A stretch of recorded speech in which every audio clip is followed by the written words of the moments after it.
Most of y'all have visions and ideas that are sent to you, and you're trying to explain it to other people, and because they were never sent the vision, most of y'all say, well, maybe it's not meant to be. That was something that God sent you. That was your vision, your idea. It's not his or not hers.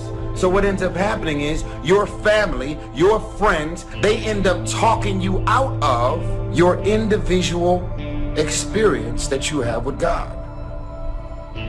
Why don't you show the world who you really are? Many of us secretly feel like we have so much less to offer than what people expect. And that even when people compliment us, we figure that the reason that they're complimenting us is because they don't really see us for who we are. If you take the lead, you will become a target. But just because they're shooting at you doesn't mean they shot you. In fact, some of you should rejoice in the fact that somebody has emptied out their quiver of arrows shooting at you, and you are still here. Watch out for we's, because people will control you with a we, and you will miss your opportunity trying to be loyal to the we, and all of a sudden, in order to fit in your sociological environment, you passed up the promotion, you passed up the position that you wanted to take because you want the people you're sitting beside to like you and accept you.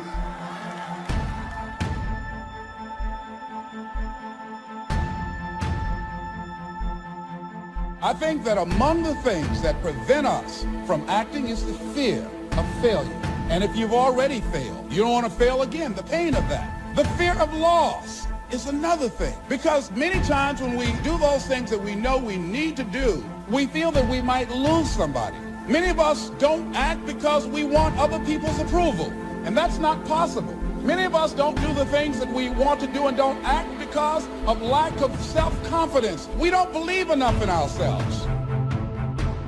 The little decisions that you make, they matter.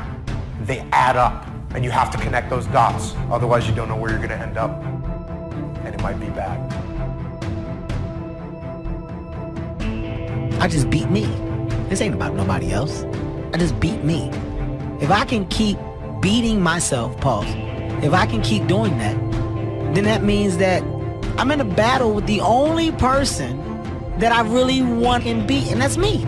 I don't care about anybody else. I have no worry or gripe about the next man or woman's journey. That's not what I'm up against. If I can continue to outdo me from the day before, then I'm ahead. What we wish we had done is the voice of regret, speaking in a sorrowful tone at a time when there is no going back. This is regret.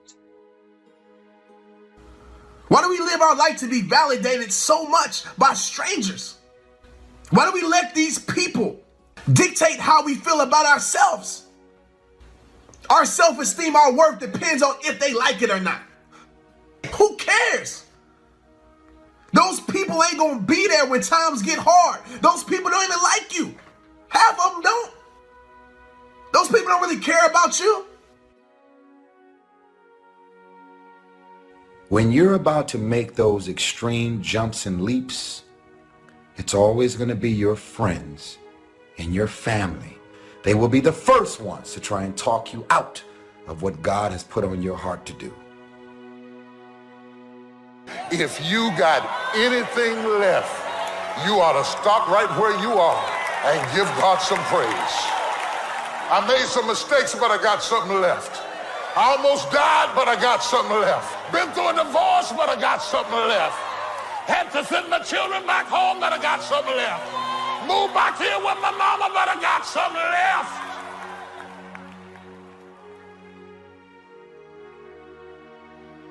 I don't know what kind of odds are against you today, physically, financially.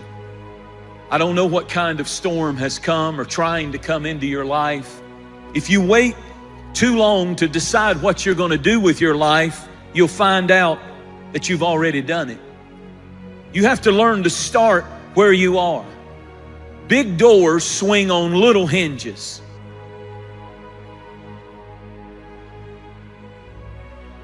When you start renaming it and you start reframing it and you choose to remain in it, what happens is you produce this word. It's called resiliency. The righteous man, he falls 7 times, but he gets back up. I'm choosing today to get back up, to remain in the grind. We all have these tough moments in life. And see, they can make you or they can break you. Come on now, come on, bring it, come on now. I had to replace fearfulness with being fearless and take the initiative to do something else with my life. Greatness is not inherited. It's not the result of birth, in other words. You can be born high and live low. Or you can be born low, but you can still live high. Your greatness is not determined by your pedigree or the family that you were born into. Your parents can be great and you can be a dummy. The key to your future is the successful management of time and change. You can't stop time, so all you can do with them is manage them. And you become what you are based on how you manage both of them. All the rearview mirror does is allows you to see what you've passed and to prevent what you've passed from coming up on you again. The windshield is your future. It's where you're going. It's where you're headed. I hope you all picked up this today. And think about that, how that affects your life. Don't dilute the vision and don't pollute it with how you want it. Don't weaken it by diluting it. Don't pollute it by adding to it. Some of the people you're trying to straighten out, they're not going to ever be straightened out. They're chickens when you're supposed to be sailing with the eagles. And that chicken that with all that gawking and flapping ain't going to never fly. And you're just chasing behind something that's not going to ever jump over 4 feet in the air. You could have been soaring with eagles and you're fooling with them chickens. They're chickens. Feed them and keep on walking. Enlightened self-interest needs to be educated. I will learn that life is not just the passing of time. I will learn that life is the collection of experiences, highs and lows, laughter and tears. You must decide to act. You must have the discipline to act. One discipline affects another discipline. Everything affects everything else. Nothing stands alone. Every time you learn something new, you push something old out of your brain. See, a lot of people don't want to learn now, and that's okay. That's none of your business, none of my business. But if you're one of those like me, hungry, people that are hungry are willing to learn. You're keeping your mind active because you're engaged in this thing called life. You still have a presence. You're a force to be reckoned with. You have greatness in you. Yes, I'm going for it. There are more lives for me to touch, more lives for me to transform. If you only knew all the things God has refused to let happen to you. You may have had some bad breaks, but just the fact that you're still here is a sign God's favor is on your life. There may be obstacles trying to stop you now. You don't understand it. It's because there's greatness in you. The enemy doesn't come against people that don't have anything. If you weren't a threat, he'd leave you alone. Yes, I have big obstacles, but I know it's because I have a big destiny. Had some bad breaks, but they could not finish me off. I'm still standing. Many times when God starts training you, he trains you with trouble, exposing you to various degrees of frustrating situations and then critiquing your response so that you can learn how you should have handled this particular situation. Step back and ask yourself the question, what do I do that's absolutely amazing? What do I do that's effortless to me? And what makes me feel confident? Figure that out. Whatever that may be, hold on to that and focus in on that and anchor into it. So when you do go into this new skill, realize it's a process, just like the other skills you've learned on your journey. The more you practice something, the better you get at it. Now do your part. Stay in faith. Don't go around complaining about what didn't work out, what you didn't get. God will make up for what was unfair. He will pay you back for the wrongs that were done. He's a God of justice. We all get the same amount in a day. Every day is 24 hours. And some people are very, very fruitful and effective, and some people just waste their time day after day after day. And that's a choice that we make. But there's one thing about time. Once it goes by, you never get it back. So how tragic it is to waste any day of your life. I think we need to live every day like it was our very last one, and live it to the absolute fullest that we can live it. Commit yourself to learning. Feed your mind. Sharpen your interest in two major subjects, life and people. Learn more on how to get the most from life. Learn all that you can so that you can become all that you can become. Learning is the beginning of a life worth living. Learning is the beginning of happiness. Learning is the beginning of spirituality and faith. Learning and searching is where the process of creating your own personal miracle begins.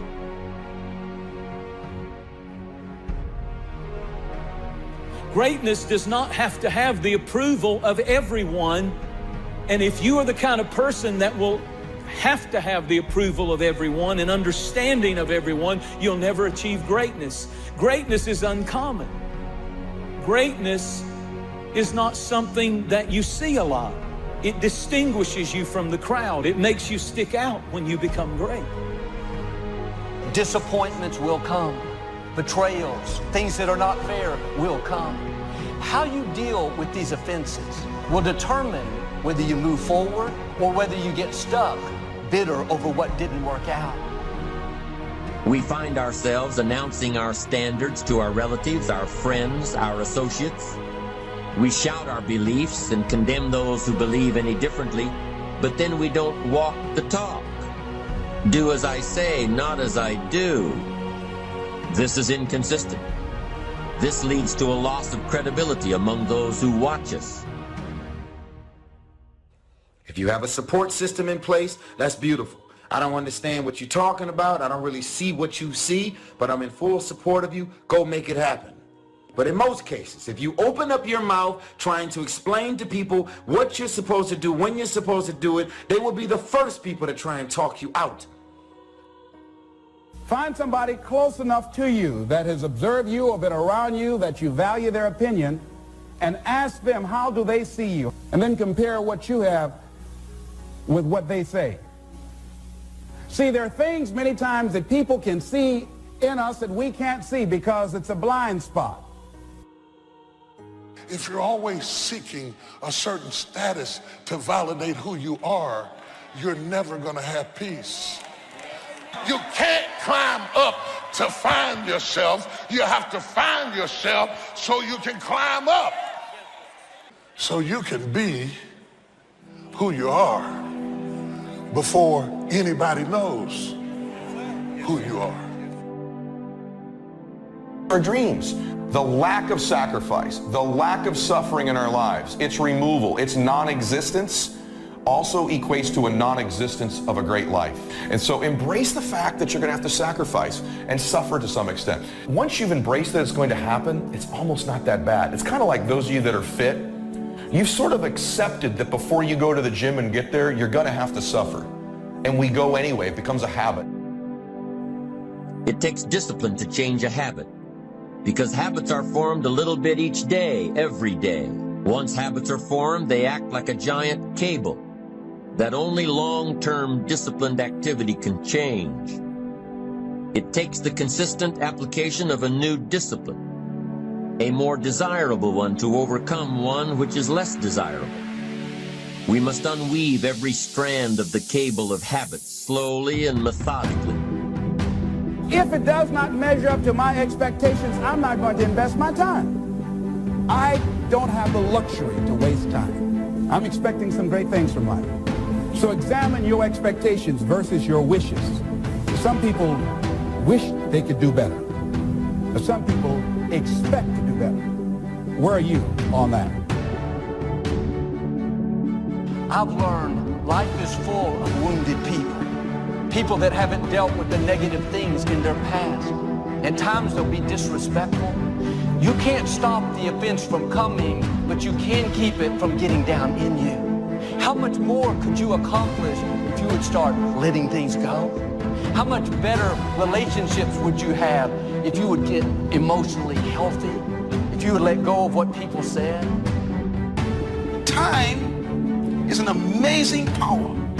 Every day, week, month, or year is a gift given to us by God to complete a task. The human mind isn't used merely because we take it for granted.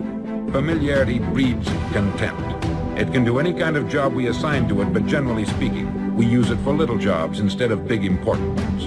Decide now, what is it you want? Plant your goal in your mind. It's the most important decision you ever make in your entire life.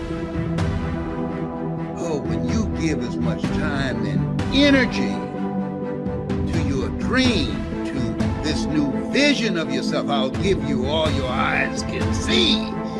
When you give as much time and energy to what you see, that creates the opening for miracles to show up.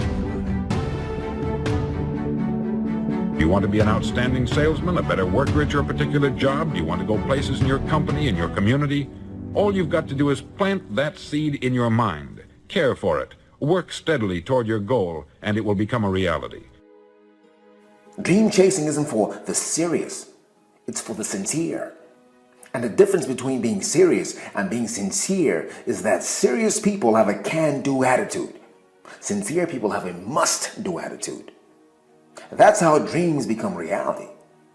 They become a must. My children must survive. My life must change. Now, if knowledge is power, if knowledge is the forerunner to success, then why do we fall short of our objectives? Do we find ourselves aimlessly wandering, settling for a life of existence rather than a life of substance? There may be many answers to this question. The fundamental answer is the absence of discipline. Motivate doesn't mean to yell and scream and encourage. To motivate actually means to provide a motive, a reason why. Picture yourself in your mind's eye as having already achieved this goal. See yourself doing the things you will be doing when you've reached your goal. You know, what would you want from your friendships? What would you want from your intimate relationship? How would you like to structure your family? Well, how are you going to use your time outside of your job? And how are you going to regulate your mental and physical health, and maybe also your drug and alcohol use? Typically, discouragement strikes at the midpoint of a project. Halfway up the mountain, you go, I still got to get to the top, and then I got to get all the way back. We get discouraged when something takes longer than I expected.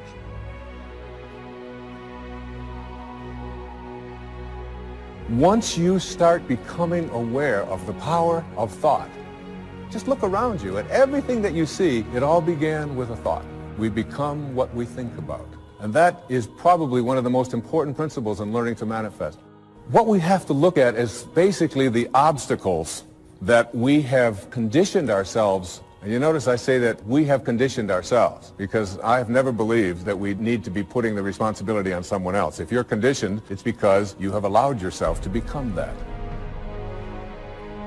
You know, if you start with the presumption that there's a baseline of suffering in life and that can be exaggerated as a consequence of human failing, as a consequence of malevolence and betrayal and self-betrayal and deceit and all those things that we do to each other and ourselves that we know that aren't good, that amplifies the suffering. But you need something to put up against that. And what you put up against that is meaning. Meaning is actually the instinct that helps you guide yourself through that catastrophe. And most of that meaning is to be found in the adoption of responsibility.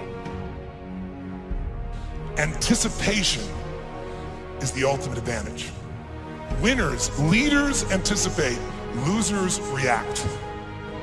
The reason you get beat is you don't know where things are happening, so you're reacting. Reaction is always stressful. And yet so much of our life is predictable if we just were to study it, not be caught up in our day-to-day.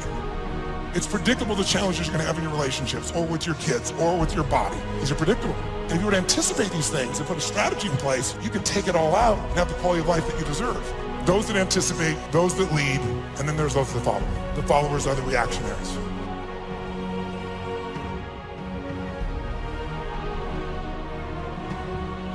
Things that look like they're going to overwhelm you. Remember this phrase.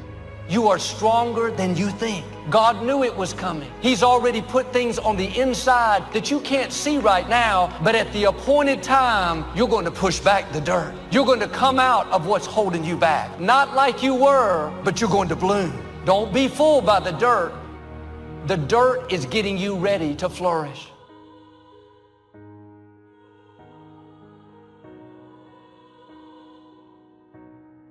The system we live in and contribute to is designed to make the easiest things in life the most unprofitable.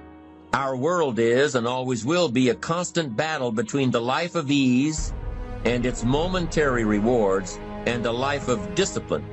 Each has its own price, the price of discipline or the price of regret. We will pay one or the other. Somebody said there's some good in the worst of us and some bad in the best of us. I want you to become involved in an active process to get some clutter out of your life. Start working on it. I'm going home tonight to clean my closets. Let's go home. Let that be our task this week.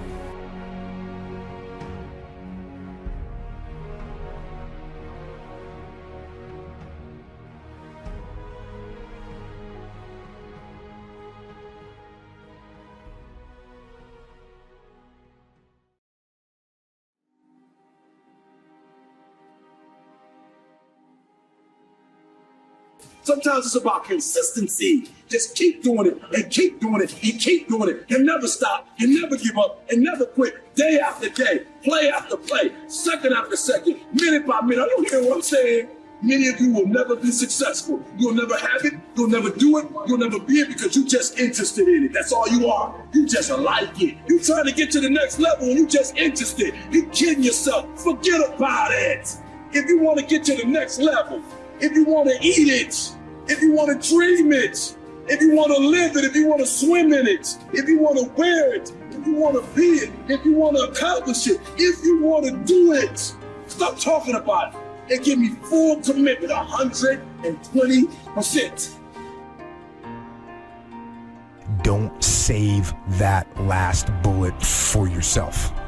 You lock and load that last bullet and you shoot it at your enemy. And you keep fighting and you keep fighting no matter what. And if you feel like your life is in a place where you can't get any lower, good.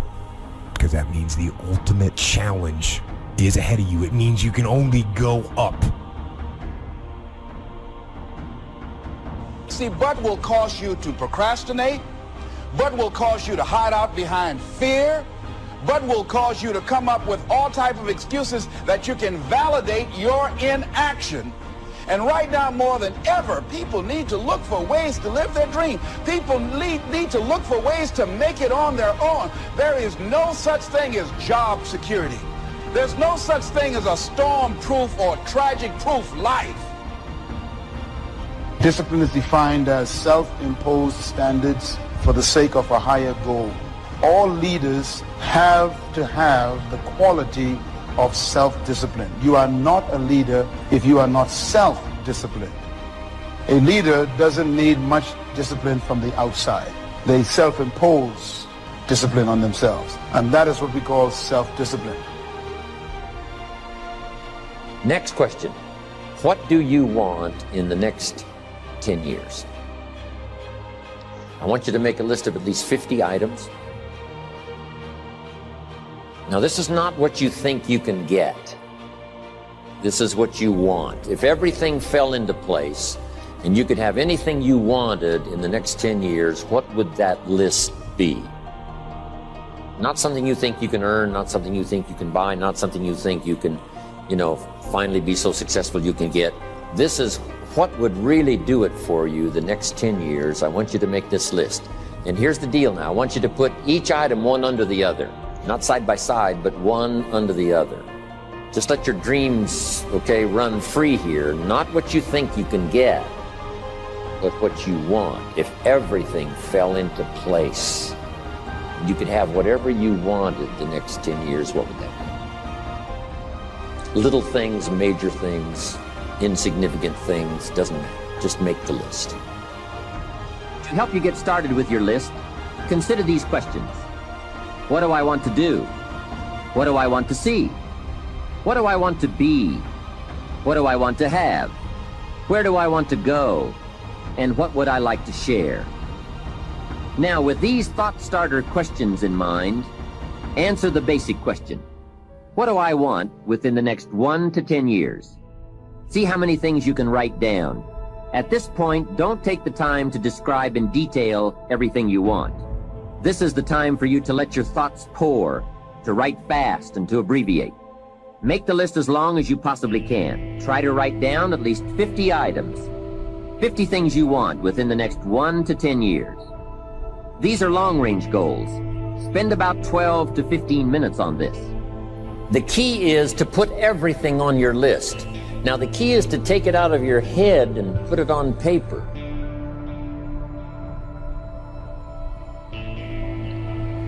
You know, you can dream about what you want, but when you start committing it to paper, now it more formalizes. Information now starts to make a composite of an idea. And ideas can turn into hotels, ideas can turn into enterprises, ideas can turn into a fabulous career. We need the information, we need the stimulation.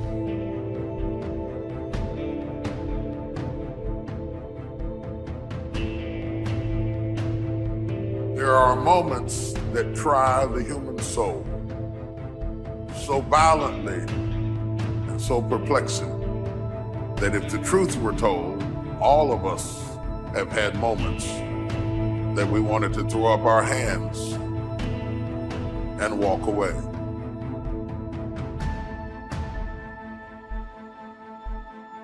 Discouragement can creep in secretly, hide behind clothes, makeup, hairdos. Discouragement is so bold that it will even hide behind a smile. It will always ride to work with you. And if it doesn't catch a ride going to work, it'll catch a ride on the way back home. Discouragement will go into a tent. It will walk right into a Section 8 neighborhood. But don't think that it stops. Discouragement will walk right into a middle-class house. It won't just stop there. It'll go in a mansion and sit on the side of a jacuzzi and tell you life is not worth living. If you listen at discouragement, it will cause you to make bad decisions.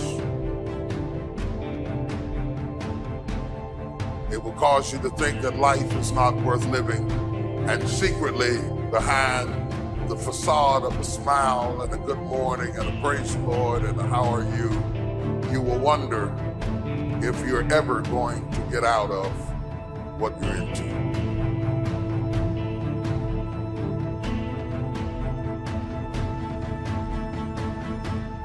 One of the things that we know about life is that it is always changing. Sometimes you're up, sometimes you're down. Sometimes you're happy, and sometimes you're sad. Now that's that thing called life. And when we begin to understand and know that, accepting that reality, that we will never ever have things just on an even keel all the time, that you're going to have some ups and you're going to have some downs. But during those down moments, that's where the growth takes place. That's where the work is. Anybody can feel good when they have their health, their bills are paid, they have happy relationships, the children are acting normal, business is successful.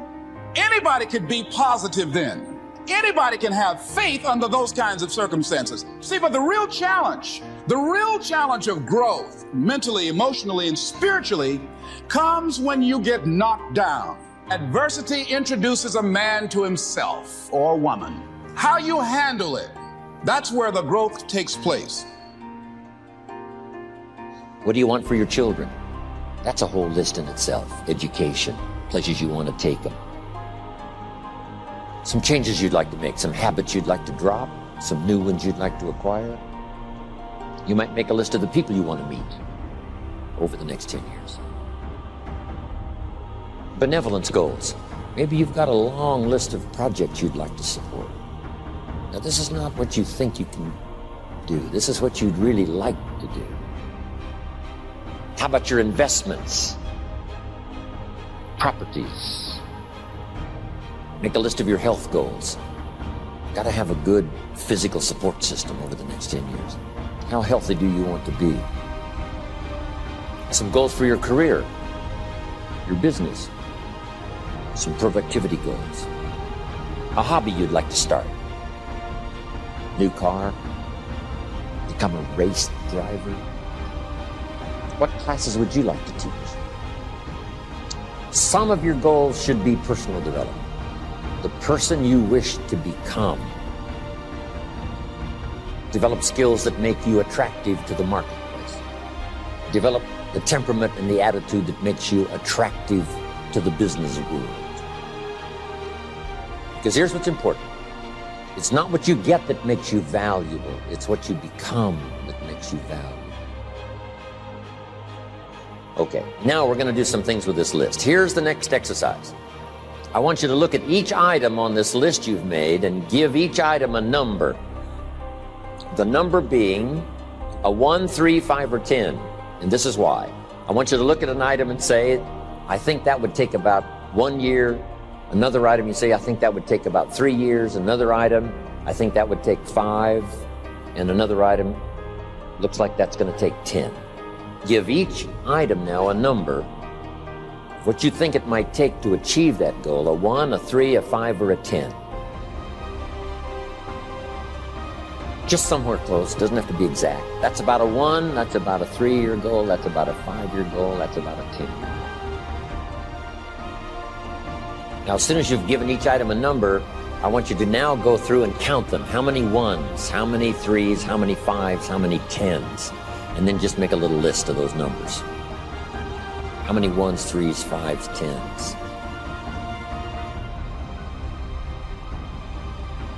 And you can run faster with 100 who want to go than with one around your neck. These people are bad for your health. Toxic relationships are relationships with people that always criticize you. All they can do is find fault. All they can do is just exploit your weaknesses. All they can do is remind you of the mistakes that you've made in the past. How do you think? And how do you get to think the way you think? And what made you think what you think right now? The history that created you is still with you. And even though you wear different clothes, drive a different car, it's the same person.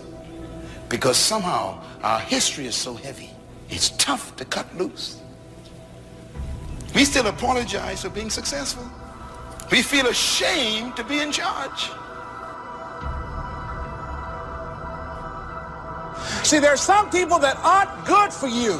So you got to look at the people in your life and find out what kind of person are you becoming because of that relationship. My mother used to say, birds of a feather flock together. You run around with losers, you will end up a loser.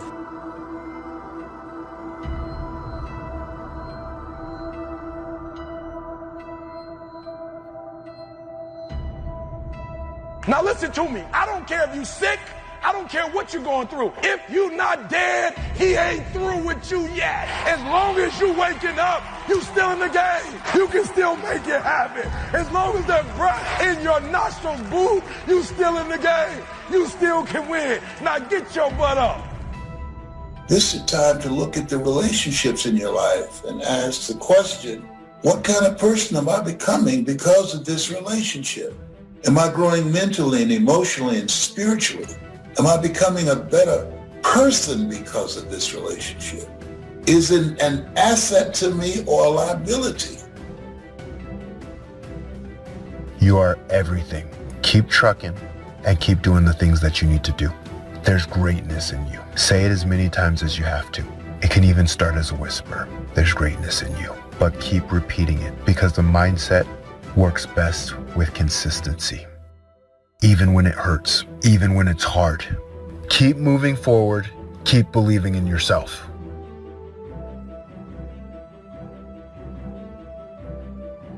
Every multimillionaire and every multi-billionaire in this world that are living on the top have all decided that I'm going to commit myself to this career, this vision, this goal. No parties. They're going to call you names. They're going to say you're corny. They're going to call you a square. Those are the characteristics of a champion. Those are the characteristics of someone that have said that I have decided that I'm going to create a shift in this universe.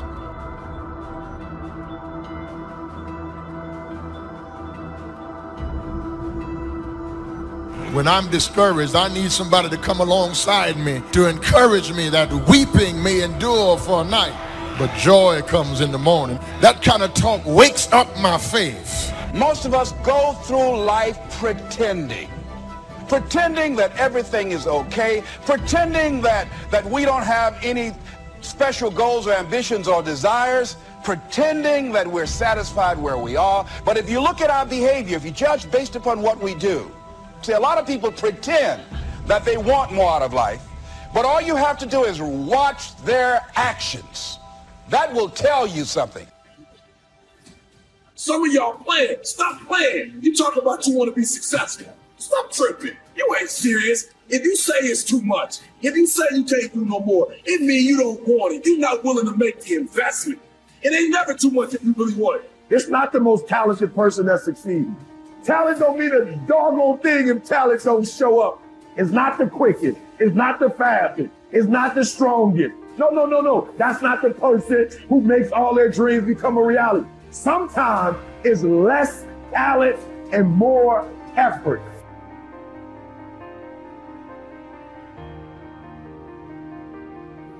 So here's what we want to do in our goal setting session, is to start looking into the future of what you would like to accomplish and where you would like to go, the person you would like to be, and see if you can't get a better picture of the finished objective. See yourself there, see yourself in possession of. For your dreams to greatly influence you, or the future to pull you, your future must be well planned. There are two ways to face the future. One is with apprehension, the other with anticipation. Because what I want you to know, what I want to know, what I want to know, is that everything worthwhile is uphill. Everything. There is nothing in your life, there is nothing in my life that's worthwhile, that's quick and easy. You have to fight for it every day. You have to climb for it every day. Doesn't come to you. It's not in 3 easy packages, and it's not the cure to overnight success. Everything worthwhile is uphill. For anybody out there who's chasing greatness, who's trying to make a change in their life, who knows that there is something better out there for them, I'm talking to you. Because on your journey to whatever you want, right, to that ever elusive best version of yourself, there's going to be times in your journey where you catch yourself comparing your path to others. And that's the problem. There are those of you, you're still immature. When your excitement is up, your effort is up. But when your excitement goes down, your effort goes down. For some of you, you're too seasonal. When you're excited, man, you coming to work the first week, the first month, the first 3 months when you got that job, you were excited, and so you was putting forth effort. You on blaze, not you got comfortable, and you're not excited no more. And guess what happened? Your effort has gone down. So do me a favor, get off of that feeling stuff. Get off your excitement. We're not dealing with feelings because feelings go up and down. You don't have to be excited. You made a commitment to that job. Didn't nobody force you to take that job. You signed your name on the dotted line. And commitment said, I don't care how I feel. I don't care if I'm excited. I don't care if I'm pumped up. I don't care if I'm fired up. You made a commitment. Now it's time to put up. When you're finished entering your time frames, there should be a fairly balanced distribution of all your goals. If there are many 1- and 3-year objectives, but only a few in the 10-year category, maybe you need to think more about what you really want your life to add up to. What kind of life you really want to build over the long run. But if there's a preponderance of 10-year goals, and relatively few of the shorter-term variety, this may be an indication that you're putting things off, that you're focused too much on where you'll be at the end of the day and not enough on what you can accomplish right now. Keep working on your list, adding and subtracting goals with various time frames until you've created a more or less even distribution. Now comes the really challenging and interesting part. So far, you've just been adding things to the list, but now it's time to start making some selections. Now you're going to start asking yourself what's really important compared to what might just be sort of fun. Choose 4 goals from each of the 4 time frames, 1 year, 3 year, 5 year, and 10 year. Now you have 16 separate goals. So far, you've only referred to them in shorthand fashion, but now you're going to start seeing them very, very clearly in your mind's eye. You're going to see each goal just as if it were being realized this very minute. And you're going to write down a detailed description of exactly what you see. Do you intend to open a handmade furniture store in 3 years? What will the store look like from the street out front? Will there be gold leaf lettering on the windows? Or will there be a sign hanging over the door instead? How many square feet will the store contain? Will there be a showroom area for the furniture in front and a workspace in back? Or will the furniture be built at a different location? Do you intend to have any employees, or will you run the business entirely by yourself? Think of all the questions that need to be answered in order to see your goal with absolute clarity. And then write the information down in a notebook or on a piece of paper. That will become one of your most important personal possessions. But that's not all. Any goal is a powerful motivator only if there's a powerful reason behind it. Write down your reasons for wanting each goal in the same degree of detail that you use to write your descriptions. If you can't find a clear and convincing reason for each of your 16 goals, do some serious reevaluating. You may have more whims or pipe dreams than real goals, and now is the time to make that discovery. Keep working on your list until you have 16 clearly envisioned, strongly motivating, long-term goals. When the why gets big, powerful, strong, how seems to be so much easier. Without a strong enough why, the how seems to be too difficult almost to accomplish. Say, how do you manage your time? Hey, if you had strong and powerful enough goals, you'd figure out how to manage your time. You'd get a book on the subject. You'd do something to manage your time if it was worth it. If it's not worth it, why would you bother studying the art of managing your time if it really doesn't matter? But if it really mattered in the accomplishment of your goals and why you wish to accomplish them, see, you can do anything. You can get up any hour, read any book, take any class, make any change, develop any skill, do any discipline. You can do it all. When this how and the why, or when the why starts to grow, the how gets simple.